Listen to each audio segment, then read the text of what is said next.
Y siguiendo por mi entrevistado especial, Jaime Dunn, siempre lo presentábamos como consultor financiero, ¿no? Porque a Jaime lo entrevistamos ya desde hace tanto tiempo, pero ahora le añadimos ex candidato presidencial y posiblemente futuro nuevo candidato presidencial. Que así me lo estaban comentando ayer por si acaso. Jaime, buen día. Buen día, Maggie, muchas gracias. También un abrazo fraterno a David por el Día del Padre y a todos los papás, decirles feliz Día del Padre, a esos pilares de sus casas que enseñan responsabilidad, esfuerzo y valores que nos faltan tanto en las familias, valores y fe para los creyentes. Así un abrazo gigante por su día, queridos papás. Que todos los padres sepan lo importante que es ser papá de verdad, ¿no? Así es. Ahora, claro, mira qué bonito como hemos comenzado recordando el Día del Padre, pero los temas de la política interna, externa, nos obligan a recordar también dónde estamos parados y qué es lo que está pasando, ¿no? Un comentario antes. Ayer precisamente me enteré de que este señor había estado en Santa Cruz, está todavía, y no me avisó que estaba. Pero a propósito de eso, Jaime, la persona era un jovencito, no tiene ni 20 años, fue el que me dijo, señora Maggie, está Jaime Dunn aquí, lo he visto pasar por el corredor, que fue cuando te llamé, ¿no? Sí. ¿Y por qué te decía que te vamos a tener que presentar así? Porque la gente, y este joven que te digo no tiene ni 20 años, se acuerda perfectamente de Jaime Dunn como candidato a la presidencia y ya pensando en 2030. Bueno, estamos Eso también... podemos hablarlo. Sí, claro, ¿Ah? Maggie, claro. Y bueno, estamos trabajando arduamente en la constitución de nuestro partido político. Justamente estoy en Santa Cruz, entre algunas cosas, viendo principalmente el tema del partido con una estructura a nivel nacional e internacional. Somos una cantidad de personas muy importante, con no solo las ganas, sino con toda esa estructura partidaria que es vital. Me animo a decir con mucha humildad y sin parecer nada grandilocuente que debemos ser, por la cantidad de gente que está con nosotros y la estructura que tenemos, debemos ser uno o el partido, aunque todavía no tenemos la inscripción de partido como tal, pero ya como organización política debemos ser una de las más grandes de Bolivia. Mira, es en serio entonces, Jaime. No es Totalmente. que Jaime Dunn pasó el proceso, el entusiasmo y pese a que haber anunciado que iba a haber esta agrupación, se fue a hacer otras cosas. No. Vas a No, seguir trabajando. no, Estás trabajando. estamos trabajando, nos hemos declarado en campaña permanente, nunca hemos dejado de hacer campaña.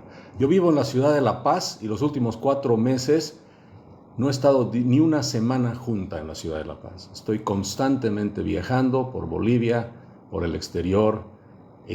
Vamos a iniciar una próxima gira por el departamento de Oruro, por Potosí. Vamos a volver por el Beni de nuevo. Así que estamos en campaña permanente.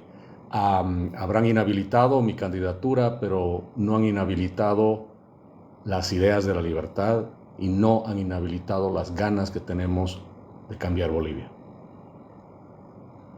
¿Qué lugar te falta por visitar? En Bolivia hemos visitado todos los departamentos, ahora estamos yendo a ciudades específicas a las que queremos llegar, especialmente a las que están más en las regiones fronterizas, queremos llegar hasta esos lugares y queremos también dar el salto al exterior. No hemos llegado todavía a Estados Unidos, donde hay una cantidad de bolivianos muy importante, especialmente en el estado de Virginia. Eso nos está faltando y por supuesto la Argentina nos está faltando y Chile. Así que eso está en la agenda para este año. Mira vos, están comenzando, no has dejado, me estás diciendo que ya hay un grupo grande, están trabajando, me imagino que también en un programa mucho más amplio, más definido, pero haciendo una lectura permanente de lo que está ocurriendo en el país y afuera. Eso de cajón, obligado. Totalmente, hay que estar al día con todas las cosas. Además, por supuesto, en todos estos viajes que se hacen, hay reuniones especialmente en el exterior con importantes miembros del mundo político de esos países, ¿no es cierto? Entonces hay que reunirse, hay que estar al día, hay que hacer intercambio de ideas, de criterios, y es por supuesto un trabajo permanente. La política de verdad no toma vacaciones, Maggie. Y no quiero, y no queremos, debo hablar en plural porque somos mucha gente, no queremos caer en ese error de, hay elecciones presidenciales el próximo año, recién vuelvo a Bolivia y aparezco, ¿no? Recién aparezco, yo también quiero ser, por si acaso. No, tienes que estar en la construcción del país desde antes. Y si no logras construir un vehículo propio, una estructura propia, queda sometido 100% a la politiquería barata, tener que negociar con partiduchos, te piden plata, te extorsionan, te meten gente por todos lados. Entonces no puedes pensar siquiera de hacer un buen gobierno si ya desde el principio vas a empezar con esa politiquería prebendal, corrupta, ¿no es cierto?, donde si tú quieres esto, te doy esto otro, o me das esto. Así funciona la política nacional. Nosotros, cuando estábamos de candidato, mi persona, logré encontrar un partido donde se cumplió las reglas que yo propuse. Las 3 reglas era todo por Bolivia, aquí no hay cuoteo, y el tercer punto era aquí no hay plata ni de ida ni de vuelta. Fue un milagro que conseguimos esa sigla, pero aparte de eso, no existe, o no sé cómo estará la sigla hoy en día, pero no existe esa posibilidad. Entonces, imagínate, para llegar al gobierno ya vienes con compromisos, con extorsionadores, tienes que llevar cuentas de lo que te deben y les debes, ¿no? Es terrible. Por eso hay que construir la estructura propia para no estar debiendo nada a nadie. He visto en la política partidos que se alquilan por $50,000 al mes. Partidos que exigen el 30% de los salarios de los diputados y senadores y te dan la sigla, Maggie. Y algunos de esos han estado por ahí en candidaturas y están hoy día en las subnacionales también. Entonces, ¿qué le espera pues al país, la región, la gobernación, la alcaldía, si ya de entrada el elegido viene con esas mochilas? Estás hablando 50,000 al mes. Al mes, sí. No por el alquiler para las elecciones, ¿no? No, el alquiler por los 5 años. O sea, perdón, mensual por 5 años. Mensual por 5 Claro. años. ¿Cómo no va a haber corrupción en este país si los primeros 3, 4 años están pagando lo que deben? En muchos casos. Formar ese partido va a costar. Va a costar. Claro que sí. ¿Y sabes qué? Nosotros lo hemos dicho. Va a costar lo que tiene que costar en justicia y en ley. ¿Sabes a lo que me refiero? Porque ya ha aparecido el de, Jaime, te puedes ahorrar conseguir firmas porque cada firma por $2 se puede comprar. A llenar el libro. Claro, y por eso aparecen en los libros, ¿has visto, Maggie? Pero yo nunca me he inscrito en este partido, ¿por qué estoy ahí? Porque ha sido parte de una negociación, hermano. Muchos de esos están, como vos decís, en el gobierno, digo, o en la asamblea, cogobernando, o Así directamente en el oficialismo, podría decirse. Están en todos lados, lamentablemente, están en todos lados.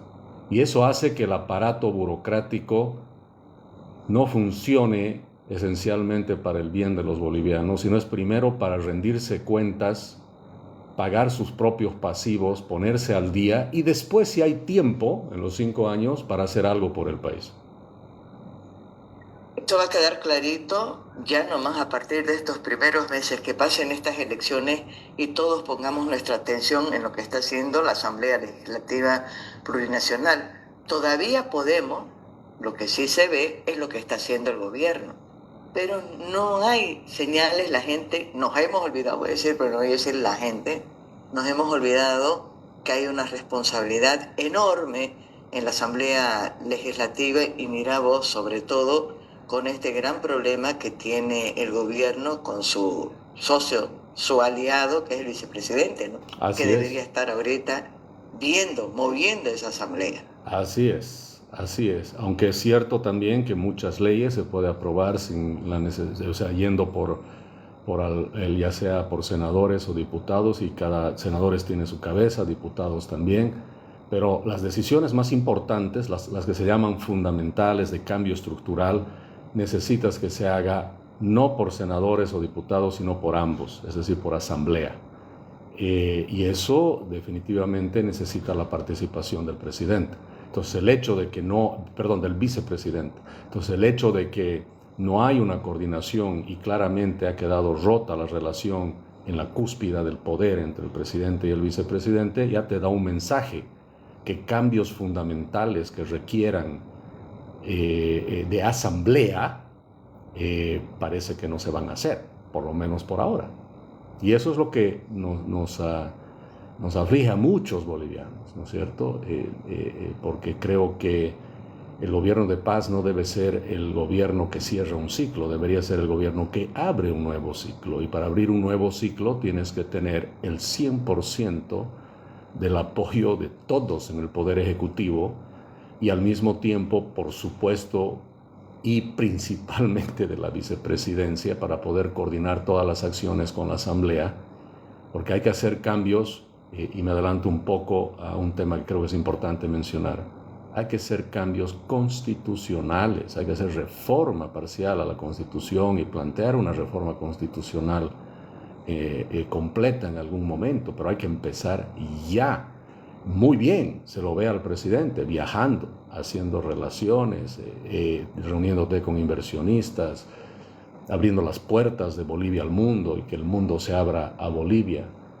Pero seamos claros, sin seguridad jurídica, sin disciplina fiscal, sin desestatización, digamos, del país, todos estos acuerdos y anuncios quedan pues a medio camino después, ¿no? O sea, no es solo ir a darse la mano. Eso se tiene que hacer realidad. Y para que eso se haga realidad, si yo inversionista, una cosa es que te diga, voy a invertir en Bolivia. Pero cuando yo ya tengo que poner 1.000 millones, voy a pagar $10 millones a unos abogados para que vayan a Bolivia y averigüen si hay seguridad jurídica. Y cuando me digan, mira, hemos ido a Bolivia y hemos visto un decreto 5503 que ha durado 2 semanas.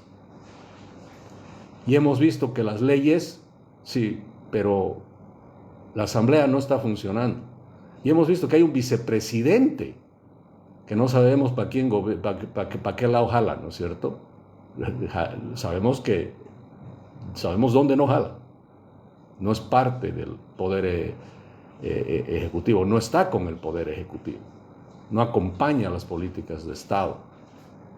Y vemos en la Constitución, yo me he anotado aquí, tengo más o menos 18 artículos de la Constitución que están en contra de la inversión privada, especialmente la extranjera. Entonces, ¿qué hacemos? No es cuestión de solo abrir, esa es la primera parte. La segunda es consolidar la seguridad jurídica en el país, y eso viene con reformas desde la Constitución, Manu. Pero también es cierto que para algunas medidas ir avanzando se pueden tomar decisiones desde el Ejecutivo y más allá ya esos cambios de fondo que te demandan una serie de tiempo, de acciones, de apoyo, de acuerdos, de lo que fuera. Pero en este momento, y no tengo en mente, porque me han hecho un listado, sobre todo en el tema de las autonomías, Juan Carlos Urenda compartió con nosotros un listado. 9 eran, si no me equivoco, ¿no? Decretos y leyes que se pueden perfectamente o fácilmente modificar para poder avanzar en el famoso más allá del 50-50. Hay decisiones que se pueden tomar desde el Ejecutivo en este momento. No, totalmente. Por eso yo hacía referencia puntualmente a cambios estructurales, a cambios de fondo. Esos necesitan mucho más que un decreto y una ley. De acuerdo, puedes ir haciendo cosas por ahora y hay que hacer. O sea, la política de Estado tiene que ser, hagamos todo lo que es posible con lo que tenemos, ¿no es cierto? Pero las cosas grandes, importantes, van a necesitar más. Te pongo el ejemplo del decreto. El 5503 tenía componentes importantes sobre el tema de inversión privada e inversión extranjera. No ha durado 2 semanas. Entonces queda claro que por decreto no es la cosa, ¿no es cierto? Tiene que ser mínimamente ley, pero hasta las leyes en Bolivia quedan altamente cuestionadas, porque tampoco se trata de tener una buena ley, se trata de tener una sociedad que respeta la ley, y se trata de tener también de miembros en el Poder Judicial, ¿no es cierto?, que sean no solo probos, sino sean transparentes y honestos en el cumplimiento de la ley. Te voy a comentar de una anécdota, no sé si podemos llamar siquiera anécdota porque es demasiado triste. Hace 3 semanas me han visitado en La Paz un grupo de abogados que están en diferentes lugares en el sector público. Y me han comentado cómo funciona la justicia, los tarifarios que hay, cómo se cobra. Todavía ahora. Ahora, en este momento. Cómo el caso lo tienes que plantear para asegurarte de tener un fiscal y un juez de tu lado. No solo eso, dependiendo si es narcotráfico, si es asesinato, si es simplemente vengarte de alguien, todo tiene tarifa. Y lo más triste de eso es lo que dijo un abogado a manera de chiste, pero en realidad era muy serio. Dijo, yo no sé por qué he estudiado leyes. Dice. Si en la justicia no se aplica la ley, todos son técnicas de negociación, dijo. Debería haber estudiado negocios, dijo. Y todos nos reímos, ¿no? Pero así está la justicia.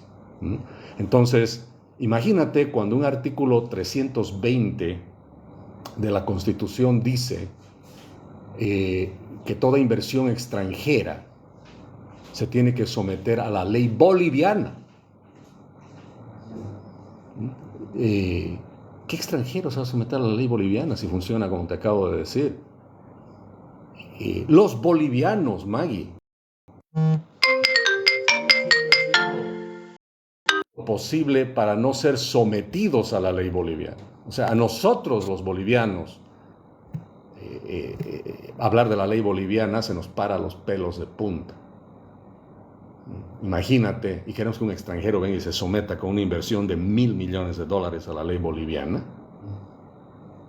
Imposible, ¿no es cierto? Entonces, por eso te digo, hay que trabajar en esas cosas. Hay que empezar, nunca es tarde. Nunca es tarde. Y hay que empezar con lo que se tiene, por supuesto. Mira, ha anunciado Rodrigo ahora después de ha dicho que la próxima semana, yo lo entiendo, van a empezar ya a mostrar los proyectos de ley en hidrocarburos, energía, litio, minería. Muy bien, nuevas leyes van a proponer, excelente, pero son leyes sometidas todavía a estos 18 artículos de la Constitución que hay que modificar, ¿no?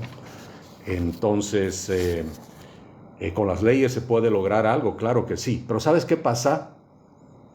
Con las leyes puedes lograr y puedes atraer a ciertos inversionistas, porque hay inversionista para todo, Maggie. Todo depende de la rentabilidad. Un inversionista puede ser que diga, yo voy a Bolivia a hacer minería con una rentabilidad lo ponemos de la siguiente manera, voy a Chile y la verdad que lo de la rentabilidad me voy a inventar porque no tengo idea exactamente cuánto será, pero digamos a Chile, dice, yo voy a invertir $1.000 millones a Chile y con una rentabilidad del 15% estoy feliz en Chile. Pero podemos ir a Bolivia, sí, pero Bolivia mínimo 25. ¿Te das cuenta? El mismo inversionista. ¿Tienes que calcular lo que necesitan para aceptar o qué? Bueno, se está cayendo mi teléfono. Bueno, primer tema, el riesgo-rendimiento. Bolivia es más riesgoso que Chile. Entonces, mi dinero, si lo meto a Bolivia, me tiene que rendir más.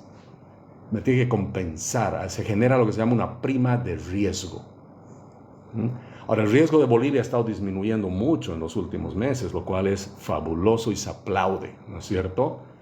Sí, pero así como bajó puede volverse a subir el día de mañana, ¿no es cierto? Porque los elementos de la seguridad jurídica no han cambiado, no han cambiado. Hay una reducción de riesgo, lo llamemos psicológico, digo yo, todavía en los hechos, todavía no hemos visto los cambios, ¿no es cierto? Entonces, así funcionan las economías mundiales y la inversión extranjera. La inversión extranjera dice, yo invierto en cualquier parte del mundo, invierto, pero se tiene que justificar con el rendimiento. Es lógico, ¿no es cierto, Maggie? Eso es lógico. Por supuesto, a más riesgo, más rendimiento. Y más rendimiento para ellos significa menos rendimiento para el país. Entonces, ¿podemos lograr traer inversión extranjera? Sí, seguramente, solo con ley, sí, pero van a tener un premium de riesgo que sería deseable que no haya, ¿no es cierto? Para que realmente tengamos la inversión optimizada en el país mediante impuestos colecte todo lo que tenga que colectar, porque Bolivia entra en una competencia, es otra cosa que no entendemos a veces los bolivianos. Los países que vendrían a invertir en Bolivia, las empresas que vendrían a invertir en Bolivia, lo más probable es que invierten en 10, 15, 20, 40 países y tienen la alternativa, especialmente si es recursos naturales, esas empresas invierten en 50, 60, 100 países. Entonces Bolivia es uno más. Entonces basta que Bolivia tenga una manchita, ya mejor me voy a otro lado. Y el que pierde es Bolivia, ellos no, porque ellos siempre tienen alternativas. Ahora Bolivia tiene cosas que los demás no tienen, ¿no? Una cantidad y una riqueza de recursos naturales que son muy importantes. Y eso nos pone en una forma competitiva, en una posición muy importante y muy expectante. Entonces, eso hay que aprovechar teniendo seguridad jurídica y principalmente asegurándonos, por supuesto, que el país salga ganando de todo esto, ¿no es cierto? Y no salga ganando un grupito de personas, un capitalismo de cuates, de amigos, como se ha visto alguna vez en el pasado. No. Y por eso nosotros planteamos que esa ganancia, que es un paso más allá en reforma constitucional, que se tenga por esa explotación de los recursos naturales, ya ni siquiera vaya al gobierno boliviano, vaya directo a los ciudadanos bolivianos, ¿no? O sea, nosotros ganemos, los ciudadanos, tú como Maggie recibas cada 4 meses un cheque y diga gracias Maggie, ¿no? Esto es lo que te corresponde, ¿no es cierto?, por lo que se acaba de hacer en el país. Porque si se lo damos al gobierno, ya hemos visto qué hace el gobierno, ¿no? Va a tapar huecos aquí, tapar huecos por allá. Y esas, porque todavía huecos hay. El déficit fiscal de Bolivia para este año va a ser del 7-8%. Estás hablando de 3.000, 4.000 millones de dólares de hueco todavía que va a haber. Y la gran pregunta es cómo se va a cubrir ese hueco. Y es pues con los impuestos tuyos, míos, de los pocos que pagamos impuestos o generando inflación. Entonces, es por eso muy importante hacer reformas de fondo, toman tiempo, pero hay que empezar ahora con lo que se tiene, Maggie. Claro que sí, con lo que se tiene ahora hay que empezar. Primero un comentario que no quiero que se me vaya cuando hablaba de muchos de los candidatos que disputan las elecciones llegan 3 meses antes. Me imagino que estás refiriéndote a tuto, que todo el mundo le da tuto por eso, pero también hemos visto en el último debate que hay o partidos que presentan un programa solamente para pasar el momento y asegurarse, habilitarse para las elecciones. Un poco lo comentábamos ayer con el presidente del Tribunal Supremo Electoral sobre las cosas que se necesitan cambiar, pero también candidatos que llegan y lo han dicho públicamente a decirte, bueno, lo siento, ¿no? A mí me llamaron para ser candidato un día antes, entonces no sabía qué era lo que había en el programa de gobierno. Así es. A ese nivel. Hemos llegado a ese nivel. Y ¿sabes qué, Maggie? Sí, hay que hacer muchos cambios en el tema del proceso electoral y las normas electorales que rigen el proceso electoral, la ley 026, los reglamentos. Hay muchas cosas que no tienen ni sentido y están ahí. A ver, pero, que lo diga Jaime Dun, iba a decir ahorita. Pero, Maggie, empecemos por hacer que se cumplan esas leyes en el proceso electoral y la Constitución. Lo que pasa es que no se cumple. Yo no sé qué pasa. A ver, solo te voy a poner algunos ejemplos. Constitución, ley, reglamentos, normas del proceso electoral dice que tiene que haber primarias en Bolivia. ¿Por qué no ha habido primarias? Porque se ponen de acuerdo para que no haya. Pacto de caballeros, sí, y que nos den una resolucioncita de allá, del Tribunal Constitucional, si llamen, y que salga diciendo que esta vez no. ¿Cómo es posible eso? 2, dice que si tu partido no está listo 90 días antes de la elección no puedes participar. Sin embargo, han participado partidos. No ha pasado nada. Dice también la norma que todo candidato que está en función pública tiene que renunciar 90 días antes de la elección. ¿Quién ha renunciado? Pues ese tema, no porque no sea importante, estoy pensando, famoso silencio electoral, no vayan a creer que nosotros nos estamos violando el silencio electoral. Bueno, y por eso no quiero mencionar nombres ni nada, exacto, ¿no? Sí, pero sí, no se ha cumplido. No se cumple. La ley también dice que todos los partidos en sus directivas tienen que tener alternancia hombre-mujer. Ninguno tiene eso. La ley dice que si se detecta de que los libros de un partido no están en custodia en el Tribunal Electoral, ese partido no puede ni siquiera participar en las elecciones. Y sin embargo hay partidos cuyos libros no están en custodia, se han perdido en algún caso. Y lo sé, tengo la prueba de eso. Pero no pasa nada, sigue adelante. También, y aquí viene a tu pregunta del programa de gobierno, hay una cosa que dice la ley. Dice que el programa de gobierno que presenta el candidato formalmente al órgano electoral es obligatorio que se cumpla. No solo eso, el órgano electoral tiene que fiscalizar el cumplimiento del plan de gobierno, que se tiene que cumplir 20% al año mínimamente. Y tiene que haber un informes que me parece que son semestrales del órgano electoral, indicando el grado de cumplimiento del programa de gobierno de ese candidato. Yo te pregunto, durante el gobierno de Arce y Evo, ¿cuántas veces el órgano electoral ha evaluado el cumplimiento del programa de gobierno? Nunca.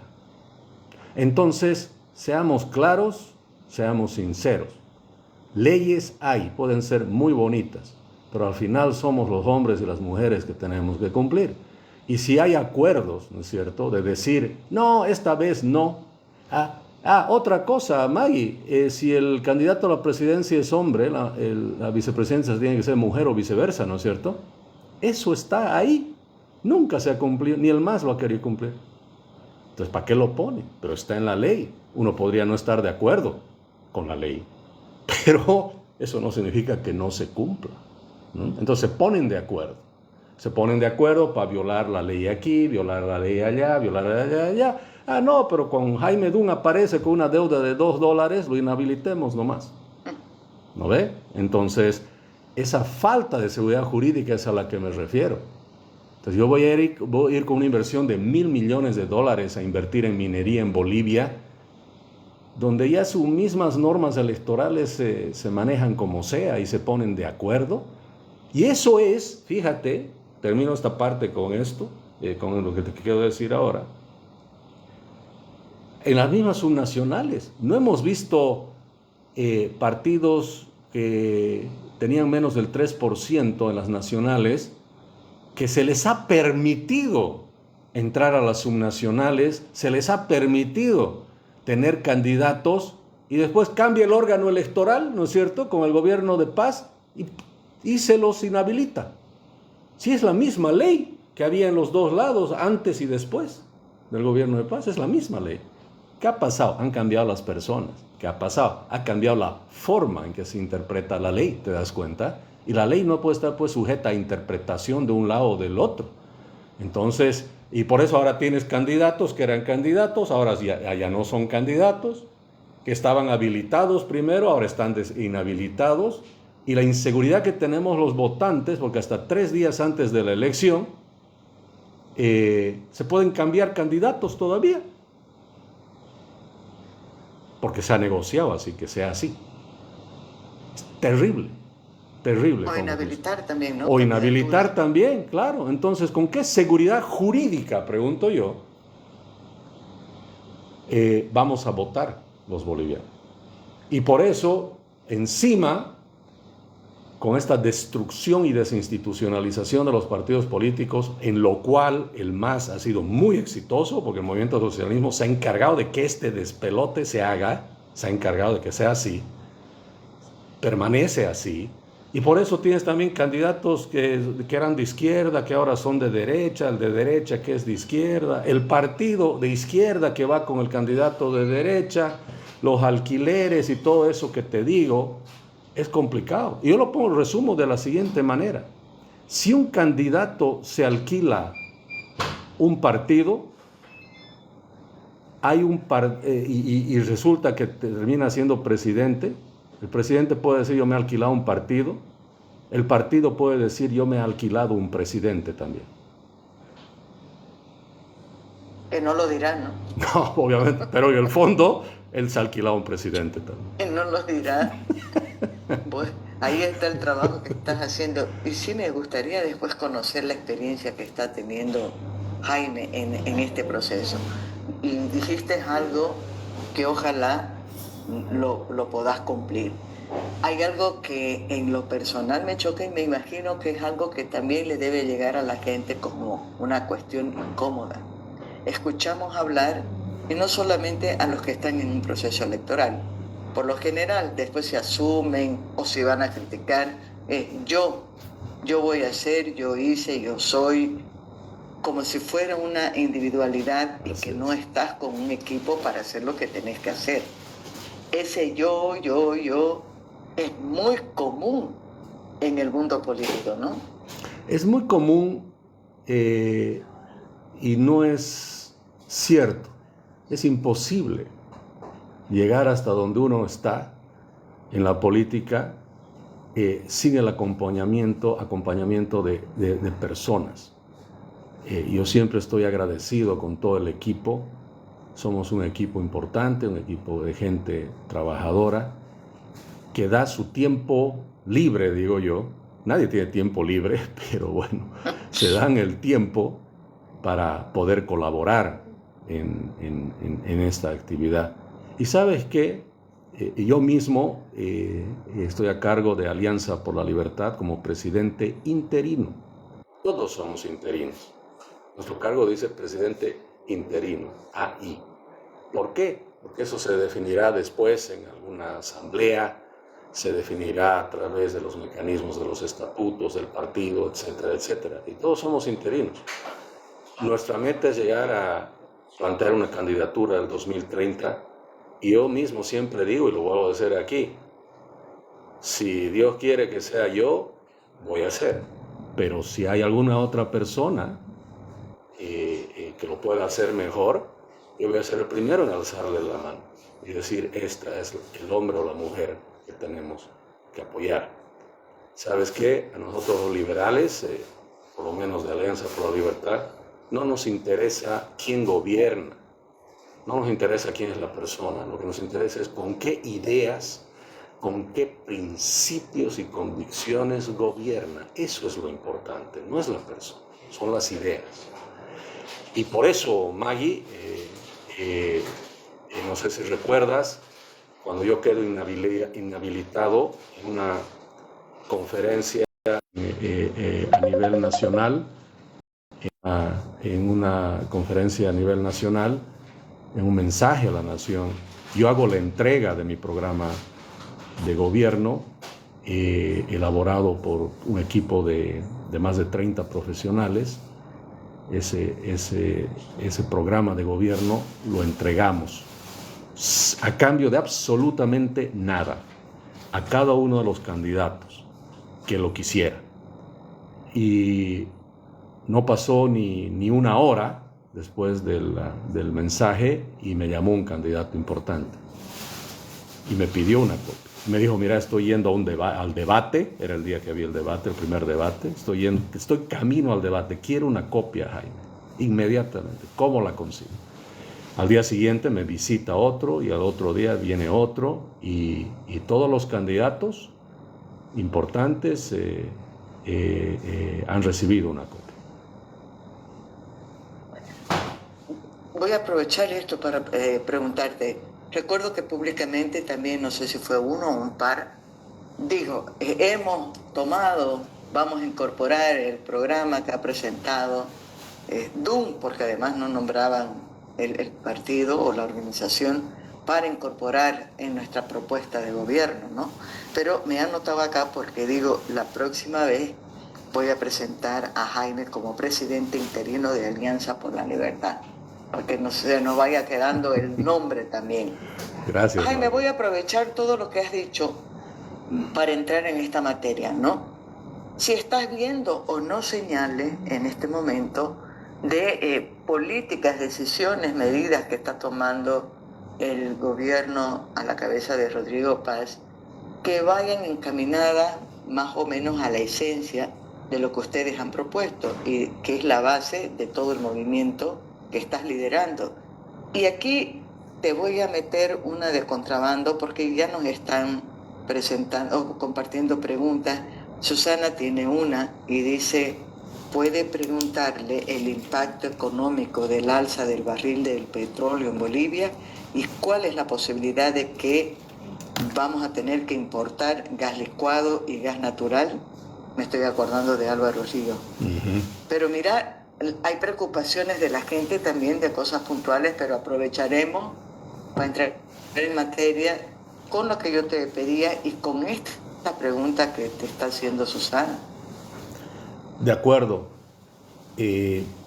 Bolivia no es ajeno, obviamente, al conflicto internacional que está habiendo ahora entre Estados Unidos e Irán. Es una variable muy relevante para Bolivia. Estamos hablando de una disrupción histórica en la oferta petrolera. No es menor lo que está pasando. Estás hablando de cerca de 8 millones de barriles por día solo en el mes de marzo, ¿no?, que estamos viendo ahora. Y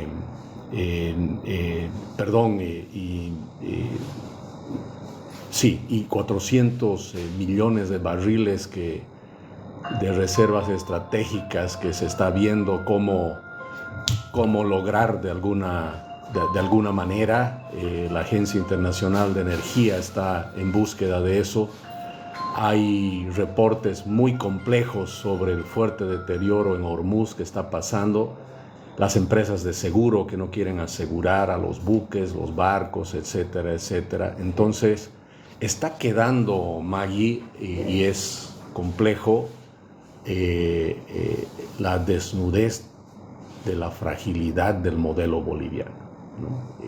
El problema de ser importador de combustibles, tener prácticamente ya un inicio de una crisis energética, escasez de divisas, dependencia de combustible importado, todo eso nos pone en una situación compleja, donde ya de entrada, con el precio del petróleo sobre los $100 el día de hoy, hace de que el combustible que estemos importando ya sea más caro.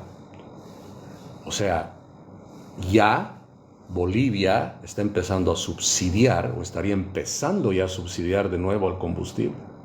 No es que eliminó el subsidio, simplemente subió los precios para subsidiar lo menos posible. Hoy en día ya hay una situación numérica, por lo menos hasta ahora, donde el gobierno tiene que empezar a subsidiar de nuevo si quiere mantener esa gasolina, imagínate, al precio que está, al 6.96. Ahora el problema es que no tiene los recursos para eso. Y recuerda que desde el mismo decreto 5503 tenemos una situación donde se ha establecido, por una razón que desconozco, se ha establecido que el precio del combustible nuevo sería solo por 6 meses. Entonces este mes de junio es muy complejo, es tremendamente complejo porque hay que revisar el precio del combustible y el gobierno va a tener que revisar entre dos salidas, o subsidiar de nuevo o tener que ajustar el precio nuevamente. Entonces hablar de una gasolina que suba de 6,96 a 10, 11 o 12 bolivianos no está descartado, Maggie. Ahora, por el otro lado, respecto a la pregunta de la importación de GLP especialmente, yo creo que la palabra autorizada es justamente de nuestro común amigo Álvaro Ríos, y él lo ha dicho claramente, no ahora, la anterior semana o hace un mes, lo ha dicho hace por lo menos hace años. 2 años. 2 años, por lo menos, tengo memoria. ¿no es cierto? 2 años y todo el mundo decía, no, que este no está hablando currera. Exactamente, entonces estamos llegando también a esa realidad y la complejidad también es que a la falta de gas natural, toda la infraestructura de la termoelectricidad en Bolivia, es decir, de la generación de electricidad con gas, porque se apostó al gas, se creyó que iba a haber gas para toda la vida, entonces el Estado boliviano a través de ENDE hizo inversiones millonarias donde la misma gestora ha hecho aportes, inversiones importantes para que ENDE pueda invertir en termoeléctricas por todo el país. Esas termoeléctricas funcionan con gas. Entonces un 60-70% de la energía